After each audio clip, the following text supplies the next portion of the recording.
అందరికీ నమస్కారం. ఈరోజు యొక్క topic AMH levels. AMH levels లేకపోతే పిల్లలు పుట్టడం అనేది కష్టమని చెప్పడం చాలా తప్పు. అసలు ఎందుకు ఏంటి అనేది ఈ వీడియోలో చూద్దాం.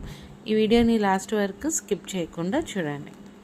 చాలామంది నా దగ్గరకు వచ్చినప్పుడు డాక్టర్ గారు నాకు ఏఎంహెచ్ వాల్యూస్ తక్కువగా ఉన్నాయి, సో నాకు పిల్లలు పుట్టరని అంటున్నారని చాలా బాధపడుతుంటారు.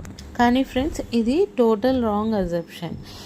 ఏఎంహెచ్ అంటే యాంటీ ముల్లేరియన్ హార్మోన్. ఇది ఓవరీస్లో ఉండే ఎగ్స్ని మాత్రం చూపించే హార్మోన్.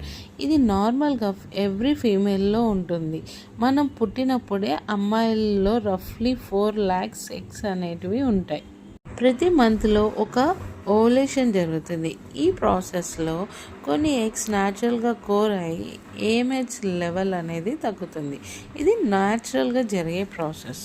ఏఎంహెచ్ లెవెల్స్ లేకపోతే మీరు ప్రెగ్నెంట్ అవ్వలేదు అనేది చాలా రాంగ్ అజంప్షన్ అండి. ఒక అమ్మాయిగా పుట్టినప్పుడు తన యొక్క బాధ్యత ఏఎంహెచ్ అనేది 4 lakhs ఎగ్స్ అనేది ఇస్తుంది.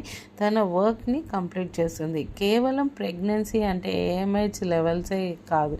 యూట్రస్ హెల్తీగా ఉందా, ఫెలోపియన్ ట్యూబ్స్ ఓపెన్ ఉన్నాయా, స్పర్మ్ క్వాలిటీ బాగుందా, హార్మోన్ బ్యాలెన్స్గా ఉన్నాయా లేదా అనేది చూసుకోవాలి.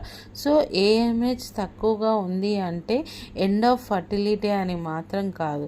Natural treatment, homeopathy and lifestyle కరెక్షన్తో ఇంప్రూవ్ చేసుకోవచ్చు. సో స్ట్రెస్ అనేది తగ్గించుకోవడం, proper sleep, balance diet and healthy హ్యాబిట్స్ని మెయింటైన్ చేయడం అనేది చాలా ఇంపార్టెంట్.